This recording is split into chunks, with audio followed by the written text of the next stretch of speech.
ನಮಸ್ಕಾರ. ನಾವು ಇವತ್ತು ನಮ್ಮ ಕೃಷಿ ವಿಜ್ಞಾನ ಕೇಂದ್ರ ಆಡನಹಳ್ಳಿ ಗ್ರಾಮದಲ್ಲಿದ್ದೀವಿ. ಈ ಒಂದು ಆಡನಹಳ್ಳಿ ಗ್ರಾಮಕ್ಕೆ ಸೇರಿರ್ತಕ್ಕಂಥ ನರಸೇಗೌಡರ ಒಂದು ತೋಟದಲ್ಲಿದ್ದೀವಿ. ಅವರು ಕೇವಲ ಒಂದು ಅರ್ಧ ಎಕರೆಯಲ್ಲೇನೆ ಈಗೇನು ಬಹು ಮಿಶ್ರ ಬೆಳೆ ಅಂತೇನು ಹೇಳ್ತೀವಿ ಅಥವಾ ಮಿಕ್ಸ್ ಕ್ರಾಪಿಂಗ್ ಅಂತೇನು ಹೇಳ್ತೀವಿ, ಯಾವುದೇ ಒಂದು ಸ್ವಲ್ಪ ಒಂದು 1/4 ಇಂಚ್ ಜಾಗನೂ ವೇಸ್ಟ್ ಮಾಡ್ದೇ ಎಲ್ಲ ರೀತಿಯ ಬೆಳೆಗಳನ್ನ ಎಲ್ಲಾನು ಅದರಲ್ಲೂ ಅವರು ಮ್ಯಾನ್ಯಲ್ ಆಗಿ ಎಲ್ಲ ಅಗದ್ಬಿಟ್ಟು ಅದು ನೀಟಾಗಿ ಯಾವುದೋ ಒಂದು ಇಂಚು ಜಾಗನೂ ವೇಸ್ಟ್ ಮಾಡ್ದೇ ಬೆಳೆಗಳನ್ನ ಬೆಳ್ಕೊಂಡಿದ್ದಾರೆ.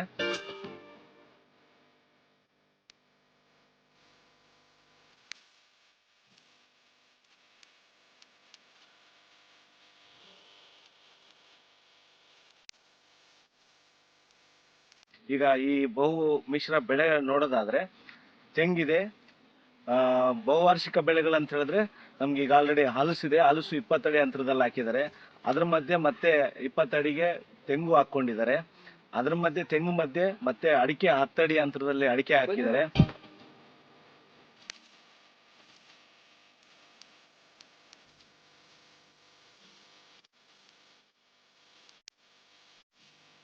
ಮತ್ತೆ ಅಲ್ಲಲ್ಲಲ್ಲಿ ಮಧ್ಯದಲ್ಲಿ ಬಾಳೆ ಹಾಕೊಂಡಿದ್ದಾರೆ. ನೆಕ್ಸ್ಟ್ ನಿಂಬೆ ಹಾಕಿದ್ದಾರೆ.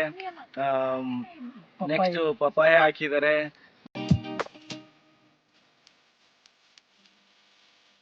ನೆಕ್ಸ್ಟ್ ಎರಳಿ ಗಿಡ ಹಾಕೊಂಡಿದ್ದಾರೆ, ಅಂದ್ರೆ ನಿಂಬೆ ಜಾತಿಗೆ ಸೇರ್ತಕ್ಕಂಥ ಎರಳಿ ಗಿಡ ಹಾಕೊಂಡಿದ್ದಾರೆ. ಇದಲ್ದೇನೆ ಮತ್ತೆ ರೋಸ್ ಗಿಡನೂ ಸಹ ಇದೆ. ರೋಸ್ ಅಂತ ಏನು ಗುಲಾಬಿನೂ ಸಹ ಈ ಒಂದು ಹಾಕೊಂಡಿದ್ದಾರೆ.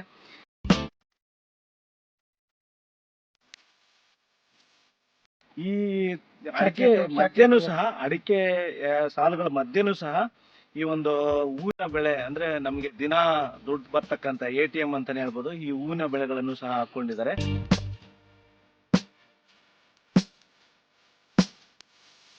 ಮಧ್ಯದಲ್ಲಿ 2 ಬೆಡ್ ಏನು ಚಾಕ್ಲೇಟ್ ಅಂತ ಹೇಳ್ಬಿಟ್ಟು ಸಾವಂತಿಗೆ, ಒಂದು ಒಳ್ಳೆ ಉತ್ತಮವಾದ ಕಲರ್ ಫುಲ್ ಸಾವಂತಿಗೆಯನ್ನು ಸಹ ಹಾಕೊಂಡಿದ್ದಾರೆ.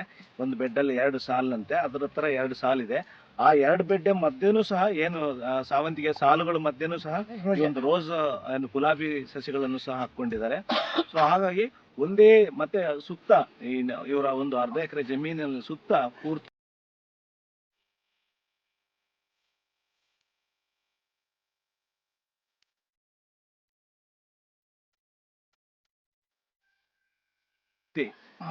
ಏನು ಮಹಾಗನಿ ಮತ್ತೆ ತ್ಯಾಗವನ್ನು ಸಹ ಹಾಕೊಂಡಿದ್ದಾರೆ.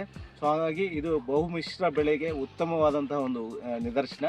ಇದ್ರ ಮಧ್ಯೆ ಈಗ ಬರೀ ನಾವು ಏನು ಆಹಾರ ಪೋಷಕಾಂಶಗಳ ತಗೊಳ್ಳುವಂಥದ್ದೇ ಅಲ್ಲ, ಭೂಮಿಗೆ ಪೋಷಕಾಂಶಗಳನ್ನ ವಾಪಸ್ ಸೇರಿಸ್ತಕ್ಕಂಥ ಕೆಲವು ದ್ವಿದಳ ಧಾನ್ಯ ಬೆಳೆಗಳಂತ ಏನು ಹೇಳ್ತೀವಿ, ಅದರಲ್ಲೂ ತೊಗರಿಯನ್ನು ಸಹ ಇವರು ಮಧ್ಯಂತರ ಅಲ್ಲಲ್ಲೇ ಈ ಒಂದು ತೊಗರಿಯನ್ನು ಸಹ ಹಾಕೊಂಡಿದ್ದಾರೆ.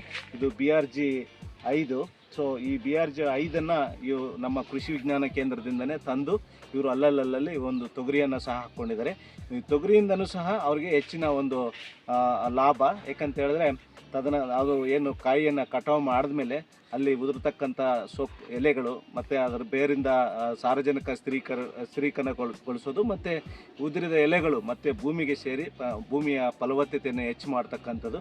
ಸೊ ಹಾಗಾಗಿ ಅದನ್ನು ಸಹ ಇವರು ಈ ಒಂದು ಪದ್ಧತಿಯನ್ನು ಅಳವಡಿಕೆ ಮಾಡಿಕೊಂಡು ಇದನ್ನು ಬೆಳೆದಿದ್ದಾರೆ. ಸೊ ಇದಲ್ಲದೆ ಕೆಲವು ಇನ್ನೂ ಒಂದು 1/4 ಎಕರೆಯಲ್ಲಿ ಅವರು ಬಹುವಾರ್ಷಿಕ ಬೆಳೆಗಳ ಜೊತೆಗೆ ಏನು ತೆಂಗು, ಅಡಿಕೆ ಮತ್ತು ಏನು ಹಲಸು ಮಧ್ಯೆ ಇವೆಲ್ಲ ಮಧ್ಯೆ ಇತರೆ ಬೆಳೆಗಳನ್ನು ಮೆಣಸಿನ ಗಿಡನೂ ಸಹ, ಅವರೆ ಗಿಡ, ಮೆಣಸಿನ ಗಿಡ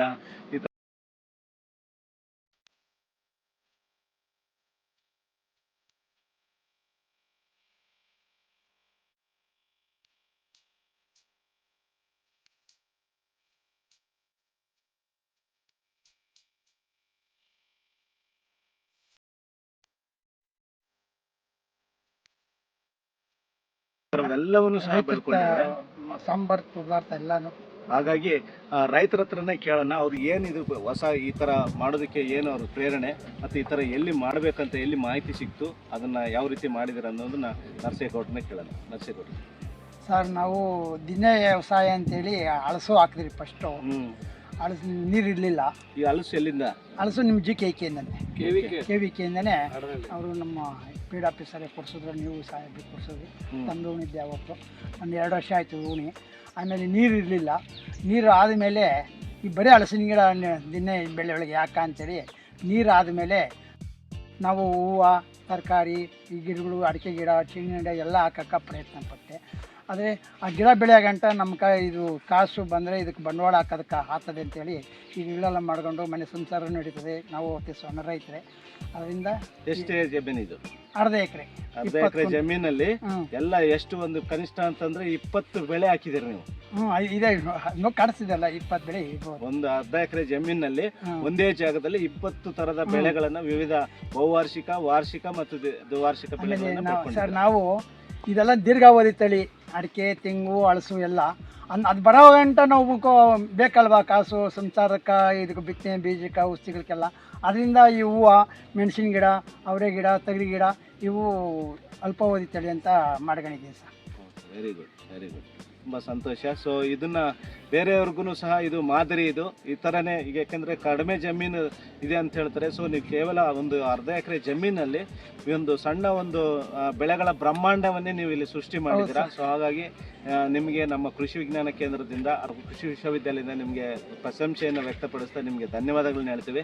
ಇದೇ ರೀತಿ ನೀವು ಏನೀಗ ನಮ್ಮ ಕೃಷಿ ವಿಜ್ಞಾನ ಕೇಂದ್ರ ಜೊತೆ ನಿಕಟ ಸಂಪರ್ಕದಲ್ಲಿದ್ದೀರಿ, ಇದನ್ನ ಮುಂದುವರಿಸಿ.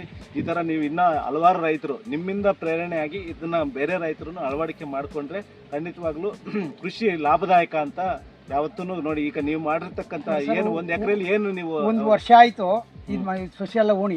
ನಾವು ಒಂದು 8-9 ದಿನದಿಂದ ಬೆಳೆ ಹಾಕ್ತೀನಿ. ಎಷ್ಟು ಬಂದಿದೆ ಈಗ ಸರ್? ಕೊತ್ತಂಬರಿ ಸಿಲ್ಗಂತೀನಿ, ಕೊತ್ತಂಬರಿ, ಈ ಯಾವುದೇ ಮೆಣಸಿನ ಗಿಡ, ಹೂವು ಎಲ್ಲ ಮಾಡ್ಕೊಂತೀನಿ. 1 ಲಕ್ಷ ರೂಪಾಯಿ ದುಡ್ಕೊಂಡಿದ್ದೀನಿ ಒಂದು ವರ್ಷದ ದಿವಸಕ್ಕೆ. ಕೇವಲ ಒಂದು ಅರ್ಧ ಎಕರೆಯಲ್ಲಿ ಬಹುವಾರ್ಷಿಕ ಬೆಳೆಗಳಿಂದ ಯಾವ್ದು ಇನ್ನ ಬಂದಿಲ್ಲ, ಅಂದ್ರೆ ನಿಮ್ಗಿನ್ನ ಫಲ ಬಂದಿಲ್ಲ. ಬಟ್ ಆದ್ರೆ ಈ ಮಧ್ಯಂತರ ಬೆಳೆಗಳು ಏನಿದಾವೆ, ನಾವು ಚಿಲ್ಲರೆ ಬೆಳೆ, ಚಿಲ್ಲರೆ ಬೆಳೆಯಿಂದ ನಾವು ಮನೆ 1 ಲಕ್ಷ ರೂಪಾಯಿ ಸಂಪಾದನೆ ಮಾಡಿದ್ರ ಇತರೆ ಬೆಳೆಗಳಿಂದ. ಫಲವತ್ತತೆ ಮತ್ತೆ ಮಣ್ಣಿಗೆ ಒಂದು ಏನು ಸಾವಯವಾಂಶ ಸೇರ್ತಕ್ಕಂಥ ಬೆಳೆಗಳನ್ನು ಬೆಳ್ಕೊಂಡಿದ್ರ. ಅದರಲ್ಲೂ ತೊಗರಿ, ಅವರೆ, ಮನೆಗೆ ಸೊಪ್ಪು, ಒಳಸೆಂಡೆ ಎಲ್ಲೋ ದಿಂಚುನು ಮನೆ ಸಂಸಾರಕ್ಕೆ ಬೆಳ್ಕೊಂತೀನಿ. ಮಾರಾಟಕ್ಕೂ ಜಾಸ್ತಿ ಆಗಿದ್ದು ಮಾರಾಟಕ್ಕೂ ಹಾಕ್ತೀನಿ. ನಮ್ಮನೆ ನಾನು ಒಬ್ಬನೇ ಸಾಯಿದೆ ಎಲ್ಲ ಮಾಡ್ತಾ ಇರೋದು, ಯಾರು ಬರೋರಿಲ್ಲ, ಆಳುಗಳನ್ನ ಇಟ್ಕೊಳ್ಳೋದಿಲ್ಲ, ಟ್ಯಾಕ್ಟ್ರು ಬರೋದಿಲ್ಲ, ಹತ್ಕೊಂಡೇ ಮಾಡಿರೋ ಸರ್. ಸೊ ಹಾಗಾಗಿ ನೋಡಿ, ಮನಸ್ಸಿದ್ರೆ ಮಾರ್ಗ ಅನ್ನೋದಕ್ಕೆ ನೀವೇ ಉದಾಹರಣೆ. ಅದರಲ್ಲೂ ಈ ವಯಸ್ಸು, ನಿಮ್ಗೆ ಎಷ್ಟು ವಯಸ್ಸೀಗ? 63 ವರ್ಷ ಸರ್. 63 ವರ್ಷಕ್ಕೆ ನೀವು ಸ್ವಂತ ನೀವೇನೇ ಇದನ್ನ ಎಲ್ಲ ಅದ ಮಾಡಿಕೊಂಡು ಅಂದ್ರೆ ಪ್ರಪ್ರಥಮ ಹಂತದಲ್ಲಿ 2 ವರ್ಷದಿಂದ ನೀವು ನೀರಿಲ್ಲ ಅಂದ್ರೂ ಸಹ ನೀರು ಬೇರೆ ಕಡೆಯಿಂದ ತಂದು ಅದನ್ನ ಪಾಲನೆ ಮಾಡ್ತಿದ್ರೆ, ಆಮೇಲೆ ನೀವು ಬೋರ್ ಹಾಕೊಂಡು ಆಮೇಲೆ ಈ ಒಂದು ಎಲ್ಲಾ ಬೆಳೆಗಳನ್ನು ಬೆಳ್ಕೊಂಡು ಕೇವಲ 6 ತಿಂಗಳಲ್ಲಿ ನೀವು 1 ಲಕ್ಷ ರೂಪಾಯಿ ಚಿಲ್ಲರೆ ಬೆಳೆಯಲ್ಲೇ ಸಂಪಾದನೆ ಮಾಡಿದ್ರ. ಮುಂದೆ ಇನ್ನೂ ಒಂದು 6 ತಿಂಗಳಿಗೆ ಇನ್ನೊಂದು ಬರೋ ಒಂದು ಸೊ ಈ ತರ ಮಾಡೋದ್ರಿಂದ ಅನುಕೂಲ ಅಂತೀರಾ? ಅನುಕೂಲ ಸರ್. ಈ ಮಧ್ಯ ಗಿಡ, ಮೆಣಸಿನ ಗಿಡ, ಅವರೆ ಗಿಡ, ತೊಗರಿ ಅವೆಲ್ಲ ಹಾಕೊಂಡು ಮಾರ್ಕೆಟ್ಗೆ ಹೋಗಿ ಮಾರ್ಗಂತೀವಿ. ಕೊತ್ತಂಬರಿ, ಸೊಪ್ಪು ಅವೆಲ್ಲ ಮಾರ್ಗಂತೀವಿ. ಹಾಗಾಗಿ ನಮ್ಮ ಈ ಭಾಗದಲ್ಲಿ ಏನಂದ್ರೆ ಇತ್ತೀಚಿನ ದಿನಗಳು ಹೆಚ್ಚಿಗೆ ಅಡಿಕೆ ಬೆಳೆ ಬರ್ತಾ ಇದೆ. ಬರೀ ಅಡಿಕೆ ಒಂದು ಏನಕ್ಕೆ ಅಂದ್ರೆ ಅಡಿಕೆ ಒಂದು ಕಟ್ಬಿಟ್ರೆ ಆಮೇಲೆ ಮಧ್ಯಂತರ ಏನು ಮಾಡೋದು ಬೇಕಲ್ಲ, ಒಂದಿಷ್ಟೇನೋ ಡ್ರಿಪ್ ಹಾಕ್ಬಿಟ್ಟು ಒಂದು ರೋಟೋವೇಟರ್ ಹಾಕಿದ್ರೆ ವರ್ಷಕ್ಕೊಂದ್ಸರಿ ಬರ್ತದೆ ಅಂತ. ಮಧ್ಯಂತರ ಏನ್ ಜಾಗ ಇರ್ತದೆ ಅದಂಗೆ ಖಾಲಿ, ಜಾಸ್ತಿ ಜಮೀನು ಇರ್ತವೆ ಮಾಡ್ತಾರೆ. ಅದು ಬಟ್ ಆದ್ರೂ ಸಹ ಅದು ಒಂಥರ ಏನಂತೀವಿ ನಾವು, ನ್ಯಾಷನಲ್ ವೇಸ್ಟ್ ಅಂತ ಹೇಳ್ತೀವಿ. ಸೊ ಹಾಗಾಗಿ ಆ ಮಧ್ಯಂತರ ಜಾಗ ಏನಿದೆ ಅದನ್ನ ಬಳಸ್ಕೋಬೇಕಂತ ಹೇಳಿದ್ರೆ ಈ ತರ ಮಧ್ಯಂತರ ಬೆಳೆಗಳನ್ನ ಬೆಳ್ಕೋಬಹುದು. ಅದರಲ್ಲೂ ದ್ವಿದಳ ಧಾನ್ಯ ಬೆಳೆಗಳನ್ನ ಬೆಳ್ಕೊಂಡ್ರೆ ಭೂಮಿಗೆ ನಮ್ಗೆ ದೀರ್ಘಾವಧಿ ತಳಿಗೂ ಇದು ಪೋಷಕನೆ ಬರ್ತದೆ. ಈ ಗಿಡ ಬೆಳೀತದೆ, ಅದು ಗಿಡ ಚೆನ್ನಾಗಿ ಹೋಗುತ್ತದೆ. ಸೊ ಇದೇ ಮಾದರಿಯನ್ನ ಎಲ್ಲರೂ ನಮ್ಮ ಬೆಂಗಳೂರು ಗ್ರಾಮಾಂತರ ಜಿಲ್ಲೆ ಈಗ ಏನು ಅಡಿಕೆ ಹೆಚ್ಚಿಗೆ ಪ್ರದೇಶ ವಿಸ್ತರಣೆ ಆಗ್ತಾ ಇದೆ, ನಾವು ಈ ಅಡಿಕೆ ಪ್ರದೇಶ ವಿಸ್ತರಣೆ ಯಾವ ರೀತಿ ಆಗ್ತದೆ ಅಂದರೆ, ಕೆಲವು ನಮಗೆ ಆಹಾರ ನೀಡತಕ್ಕಂಥ ಬೆಳೆಗಳು ಏನಿದ್ದಾವೆ, ರಾಗಿ ಆಗ್ಬೋದು ಅಥವಾ ಜೋಳ ಆಗ್ಬೋದು ಅಥವಾ ಇನ್ನಿತರೆ ತೋಟಗಾರಿಕೆ ಬೆಳೆಗಳನ್ನು ಅದ್ರ ಬದಲು ಈ ಅಡಿಕೆಯನ್ನು ಹಾಕಿ ಬೇರೆ ಬೆಳೆಗಳನ್ನು ಕಡಿಮೆ ಮಾಡ್ತಾ ಇದ್ದಾರೆ. ಅದಾಗಬಾರ್ದು. ನೀವು ಅಡಿಕೆ ಹಾಕ್ಕೊಂಡ್ರೂ ಸಹ ಆ ಮಧ್ಯಂತರ ಜಾಗ ಏನಿದೆ ಅಡಿಕೆ ಮಧ್ಯದಲ್ಲಿ, ಆ ಜಾಗವನ್ನು ಖಾಲಿ ಬಿಡ್ತಾನೆ ಅದು ತುಂಬ ಫಲಪ್ರದವಾಗಿ ಬಳಸ್ಕೊಂಡ್ರೆ ಮಾತ್ರ ನಾವು ಏನು ಭೂಮಿಯ ಫಲವತ್ತತೆಯನ್ನು ಕಾಪಾಡ್ಕೋಬೋದು, ಜೊತೆಗೆ ಆಹಾರ ಉತ್ಪಾದನೆಯನ್ನು ಸಹ ನಾವು ಹೆಚ್ಚಿಗೆ ಮಾಡ್ಬೋದು ಅಂತೇಳಿ ಈ ಸಂದರ್ಭದಲ್ಲಿ ಅವರು ರೈತರು ಹೇಳ್ತಕ್ಕಂಥದ್ದು.